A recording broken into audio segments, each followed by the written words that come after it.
Средства массовой информации играют важнейшую роль в формировании объективной картины о деятельности Росгвардии. Об этом заявил руководитель регионального управления Алексей Ходоров в интервью нашей съемочной группе. Сегодня он посетил Юрган и вручил руководителю канала Александру Кузнецову нагрудный знак за отличную службу второй степени. Вот такой вот знак росгвардейский. Это опять-таки это все знаки, это уже новые знаки, которые именно утверждены Росгвардией. Поэтому я вас поздравляю. Спасибо. Желаю вам успехов. Большое спасибо вам за ваш труд.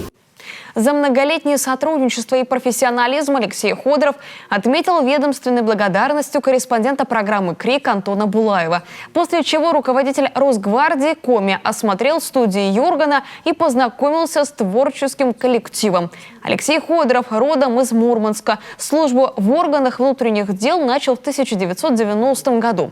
Награжден орденом за личное мужество, медалями за отвагу, за отличие в охране общественного порядка и другими. На должность руководителя регионального управления Алексей Георгиевич назначен полгода назад, в самый расцвет пандемии. Тогда перед ведомством стояли серьезные задачи, с которыми Росгвардия справилась.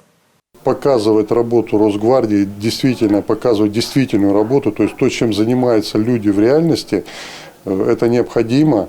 На подразделениях лежит очень большая ответственность как по безопасности, как по борьбе с преступностью, как по охране объектов, предприятий и гражданских лиц. Поэтому задачи очень большие.